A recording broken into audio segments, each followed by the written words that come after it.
he gives the finest performance in any superhero movie ever. Period. Ever. There is no Absolutely. contender. This is it. There is absolutely zero contenders for the number one slot, in my opinion. I wish they could have actually made 3 movies of this, and I think Yes. that the original film, the idea of it turning into a Superman versus Injustice, if that was the main that came out of this, that would, and they made that more. That and they had movie, that should have been its own movie. That should have been the whole movie If right that there. was its own movie, it'd be the best superhero movie of all time. Of all time. It would be definitely the best superhero movie of all time. If we got a full movie of Christopher Reeve as Injustice. And that's the thing about Superman. He is the big blue Boy Scout. You know, he is like everything he does, he has to make the right decision. He'll sacrifice, he'll do whatever he needs to do because it's the right thing to do. He'll pay his taxes.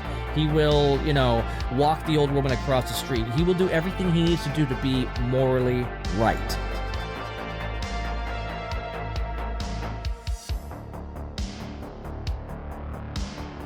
Hello, all of you wonderful people out there in podcast land. Welcome to another episode of Black and White Reviews. My name is Will. My name is Lee. My name is Chuck. Hi, Chuck. That's right. We get to talk about my favorite. This week we are going to be discussing the 1983 movie Superman 3. Passion in the Desert. Oh, twist. It's a twist. It's a twist. No! Passion in the Desert, Part 2. Part 2. That somehow came out in 1983. Directed by Richard Lester, starring Christopher Reeve, Anita O'Toole, Richard Mark Pryor. McClure. Richard Pryor. Margot Kidder. Yeah. I mean, Margot Kidder, I don't know why she's even this close to the top of the billing because Neither do I. she was barely in it. She was in there as like oh yeah, Bookends. remember she existed? Yeah. She's in bookends. Yeah. Okay. She went to Bermuda. Bermuda. Yep. Some of us go all the way to Smallville, and the rest of us go to Bermuda. So years ago, Lee and I did this movie. Yes. And I was this I put before we were like? Was this before we were like officially podcasting? something like Was that. this when we were still doing YouTube? No, we were podcasting. It's available. It's up there. It's up there for you to listen to. This was So long before Chuck joined. This was just Yeah, Lee yeah. and I. It's audio only. There was is it no before video. Mandalorian? I don't know. Maybe. Because I think the first time we started doing this and going through Podbean and whatnot was Mandalorian. Yes. I think that's the beginning.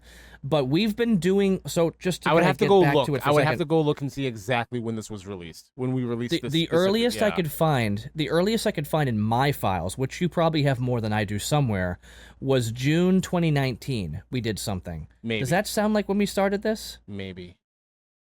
Maybe. Okay. I don't remember. I'm trying to remember when we like Because how I long came have we been on in doing like this for? October, November of 2019. Did yeah. you? So then we've been Wow. doing it for a longer Long time time. than I thought. So yeah, Just this not was at one of this the- This was caliber. one of the first movies Yeah. that we did, that you and I did together. And Yeah. and because we did 2 and 4, the 3 of us, and we're eventually gonna do 1. Well, actually, no, we're gonna do 1. I just figured, you know what? With all 3 of us, I wanted to round out and do 3, or at the very least, I wanted Chuck and I to do 3. But Lee was game for it, so I'll do it again. all right, I'll do it again. okay. Yeah. I'm not gonna This is- start. Go this ahead, is Chuck. the- Go ahead. You're this the is Superman the- guy. You go. This is the best out of all 4 of them. I think it's the best just because of Christopher Reeve's acting. Oh yeah. His Yes. his Hands down. ability in Yes. this is awesome. The fact that there are 3 different plots in this film kind of throws me off. Yeah. And Will, not know what it's doing. you had sent out the trailer to this film. I did. And talk about Misleading. the trailer like the trailer is based around this like supercomputer idea that controls everything. No. Which only comes out in the last 15 minutes of the movie. Something The like that. Yeah. So there's 3 plots in this movie: Superman versus bad Superman, Superman versus rich guy, and Superman versus Machine. the computer. Computer. Hold on. And the other plot, which is just Richard Pryor's character, Gus Gorman, just trying to figure out what to do with his life. Yeah. That's Yeah. that's a whole other plot. Like Yeah. it starts off with him. I mean, aside from the walking around and that whole mousetrap opening, But it's just like it's him, and This- it's weird This that they start opening, off with this, and you're like, this has nothing to do with Superman. What are we This- doing here? this opening is the most slapstick thing I have ever seen. It's like in my watching Pink life. Panther movies. Yes, It's it is. hilarious. It's even got actors from the Pink Panther movies. All act- of this, yeah. all of this chaos that is happening in Metropolis ensues because a beautiful woman walks by wearing a polka dot dress, and all of a sudden, scaffolding is falling over. People are falling down. I think they pipes. were hearts, actually. Things I don't are think they were polka things are dots. just breaking all around them. Guys are getting hit by pies. The dog gets confused. There's a bunch of penguins that are walking around, and it's just like Penguins. what? What is all because she walks by? That's it. A Yeah, guy that's it. almost drowns in a car. Yeah, that was interesting. I will say one thing that's like I caught it this time watching it. I think for the first time, there's a delivery man in here, and I know it's not a big deal for anybody else, but just because of how important he was in this other movie, there's the actor Terry Calamari, who you wouldn't notice it unless you knew Bill and Ted's Excellent Adventure, but he plays Napoleon in it. So here's my question. You like there are people who are like the master of like the most random information. You are like the master of like no-name actors that not a single person has Nope. ever heard of. No. And you're like, remember this guy? Because he No. played in this don't. 5-second role in this movie from 30 years ago, and we're like, I don't remember. Like who? Yeah, Like And then, but it's not just that. but it's Like Napoleon. sometimes you're all Napoleon shocked. wasn't just. Sometimes Huh? you're all shocked and surprised that you don't remember him. Like sometimes you can get a little. Okay. how? Like I said, I saw this guy and I'm like, he's very distinct. He's got dark features, but he's got blue eyes. That stands out. And then if you look at his nose, you're like, oh, dude, that's Napoleon. And there's lots of close-ups of Napoleon in Bill and Ted's Excellent Adventure. You see him again, but he's also got a goatee in The Truman Show. He's the dude in the bathtub that watching The Truman Show who never gets out of the tub. The one scene in the entire movie. No, multiple scenes. He's there. He's the dude who's in the tub the entire time. Like, this dude never leaves the tub for years watching Truman. You know what I'm talking about, right, Will? There's all the people I who know watch who- the Yeah. Truman Show and he's the one in the tub. Yeah. That's him. I know who you're talking about, but I don't know Yeah. the face. I just know a dude in a tub. I He's a know, dude, he's but just a hairy guy in a tub in that movie. Yes, I know. And that's why it's funny, because it's like, he's got blue eyes, so it stands out. And I'm like, Okay. oh, that's clearly Napoleon. Okay. Anyway, I just wanted to bring that up because it's interesting when you see these little actors that and I don't do think much. And that's he's the- literally a little dude. I think that's the best part. Is it's clearly Napoleon. Yeah. Like, it's so Clearly. obvious, Will, that Yeah, I we should know this. We should know. You should. It's almost like you're offended and appalled that we don't know that it's Napoleon. No, it's more That's like you a guys are bad- offended and appalled that I noticed it, and I'm just like, I think it's just I'm trying to funny. I give this think it's- guy credit. Like, come on, Terry Camilleri, he needs to be recognized here. No, he Okay, doesn't. fuzzy man. Why are you so fuzzy? Yeah. Let's get I that don't fixed. know. I'm having so many problems. Yeah, hold on. Just freeze for a moment. See if that fixes it. That didn't work. Yeah, breathe on it. Hey, there it is. Up. There we go. There we No, go. I think Christopher Reeve's performance is what made this particular Superman movie. Absolutely. I said this when Lee and I did it. I'm going to say it again. I think the second act of this movie, Christopher Reeve, is he gives the finest performance in any superhero movie ever. Period. Yep. Ever. There is no Absolutely. contender. This is it. There is absolutely zero contenders for the number one slot, in my opinion. I mean, I know there's a lot of people out there who will say Robert Downey Jr. is Iron Man. I understand. Mhm. I know that there are a lot of other people out there who will probably say, like, maybe, big maybe, Hugh Jackman in Logan was also, like, another one that's pretty high up there on a lot of lists. This, for me, this is number one with a bullet. Number two is so far away from what Christopher Reeve does in this movie as either Superman or, and I'm just gonna say Clark. it, or Injustice. Like, it is he is amazing in this movie. He is absolutely incredible in this movie. And it's not even it's not even so much like what he does. It's just body tone. The way he all- completely changes. Yes, it is all body tone at the drop of a dime. It is Yes. wild. What bridge? It is it is But that's the thing. wild. But the crazy thing is, too, is he goes from one body tone as Clark to another body tone as Superman to another body tone as Yes. and he just goes and he flew like So is that what we're gonna call him? Because I know we talked about it before. Where It's he's not like, Bizarro, It's not it is Bizarro. I know it's, It's not in- Bizarro. I was it's Injustice It before is. Injustice was a main thing. So I think that, but that's but the the question. character though, of is like, Injustice, the character of Injustice existed in the comics before this movie. It's just people weren't Did geeky he? back then Oh. in '83 to like be Right. like, oh, that's Injustice, like we are now. But like back Right, then, right. no. But so people were like, oh, bad Superman or Bizarro Superman. So yeah, I call it Injustice. I call it. it's not Bizarro. I know you're saying it's. I Bizarro- know you're saying it's not Bizarro, but when they make movies, sometimes they change things, and then people who watch it go, but that's not Bizarro. Like, well, that's what you're gonna get. That's Yeah, the but closest you're gonna get to Bizarro, Bizarro. I know, but Bizarro is actually a completely different character. Right. I know that. It's not just Superman gone bad. I know that. So I'm just saying, like, when they do stuff like that, I mean, early superhero movies did not do justice for the franchise. In many cases, I mean, they had an old Fantastic Four movie, which was garbage I honestly think that the in the first, 90s. including Quest for Peace, I think that the four first Superman movies with Christopher Reeve, these first four, did more justice for the storyline of Superman than anything else has since. Yeah, there's a reality to, and I forgot. Cavill I is wish I good. could. I wish I could. Cavill is good, but he's not this in this movie. No, And I think because he is Superman as Clark and as Superman. Yeah, he but doesn't do the back and I'm forth. talking about in oh my god, the Justice League, the Snyder Cut, whatever we want to Yeah. call that movie. I'm talking about Yeah. that.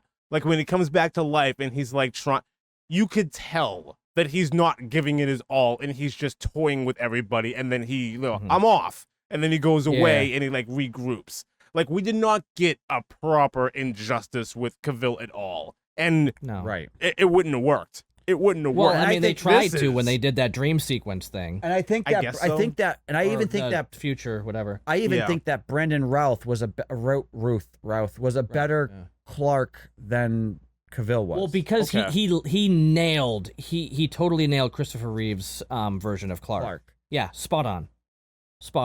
And I'll be honest, I'm a huge fan of the 4 seasons of Lois and Clark. I like Dean Cain too. Dean Cain was a personal favorite of mine. I loved those storylines. Okay. You remember when Amy Smart was like flying over his house in his truck with a helicopter because she was mad at him for being a cheater in Rat Race? We're back to Amy Smart again. No.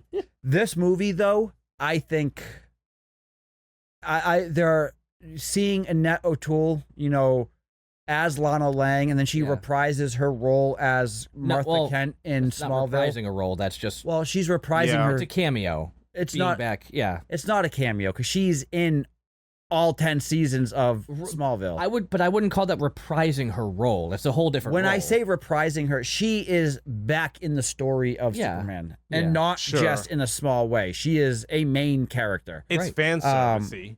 I wouldn't Oh, say yeah. she's reprising It's a role. super- It's fan servicey though. because she even has conversations with Kristen Cruick in the movie on like who Lana Lang is supposed to be in the Right. TV show. I think Right. it's fantastic. Right. The guy they got to play Brad in this film, I thought he did a great job as the drunk. He was good. The whole thing though, I wish they could have actually made 3 movies of this. And I think Yes. that the original film, the idea of it turning into a Superman versus Injustice, if that was the main that came out of this, and they made that more. That and they had movie. That should have been its own That movie. should have been the whole Yeah. movie If right that there, was its own movie, it'd be the best superhero movie of all time. of all time. It would be. It Yeah. would be definitely the best superhero movie of all time. If we got a full movie of Christopher Reeve as Injustice, it would. Oh my god. Because he was like, even when Yeah. he's in, Well, you know what's really interesting? I know we've talked about 4 as well as this one. every now and again I get confused on what happened where, because remember, like in 4, he gets like scratched and he gets sick. Yeah. Yes. And then in here, he like touches weird kryptonite and he gets, I would say he gets sick.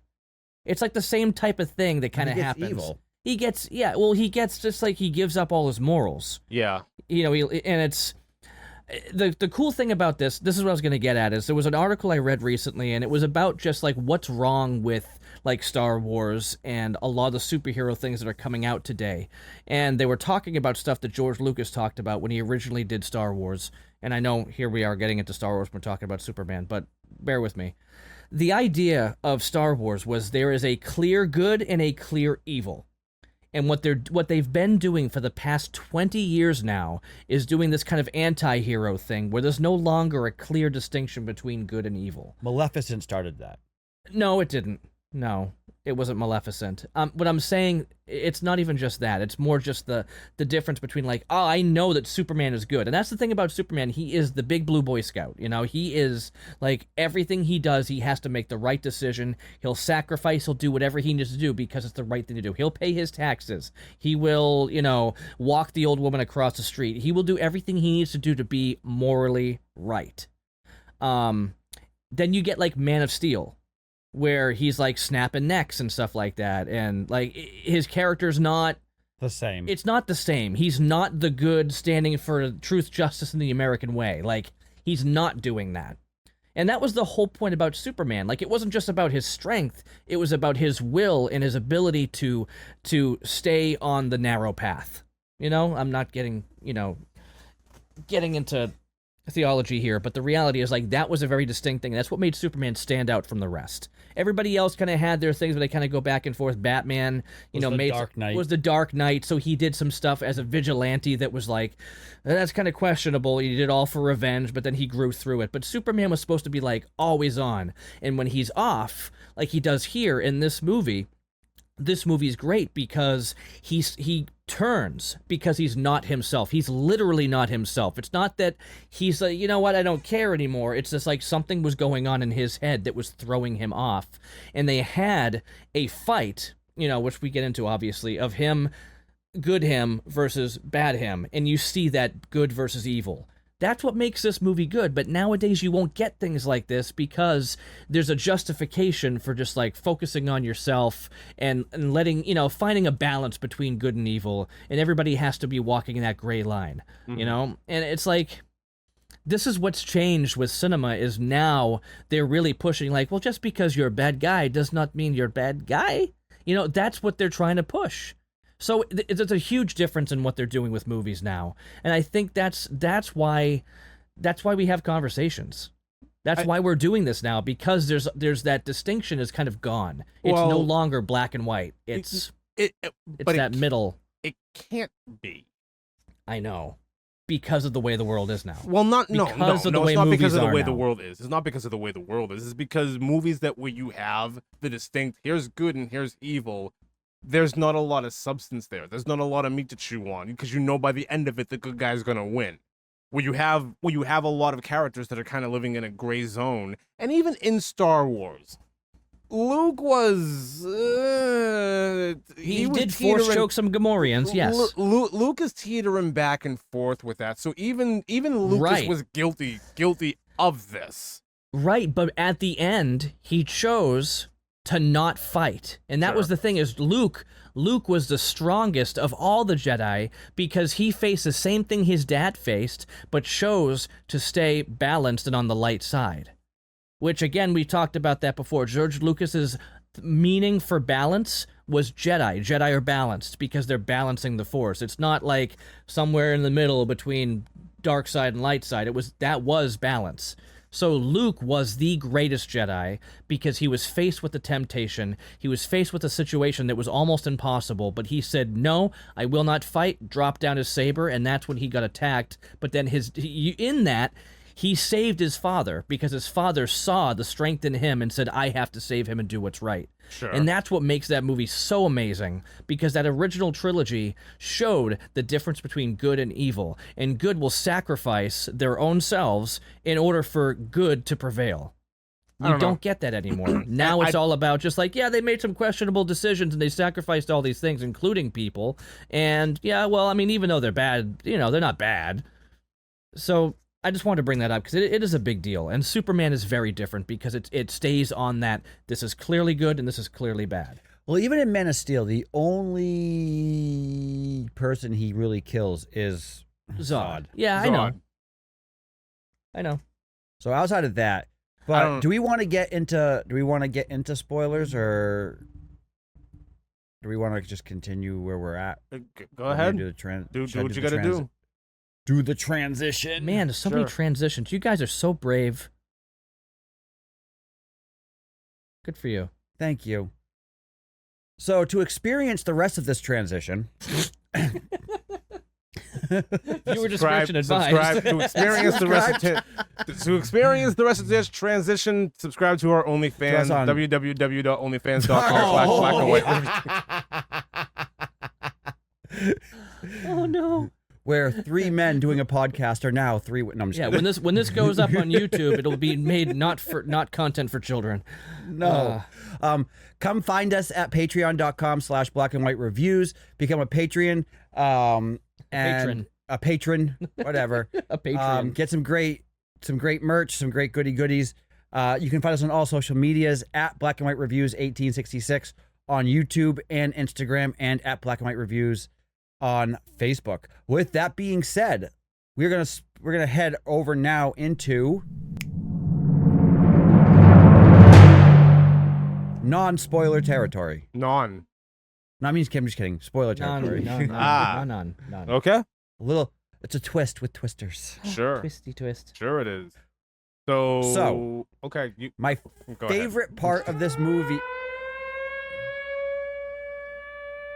Twisters, right? Are they coming? This reminds me of Chernobyl.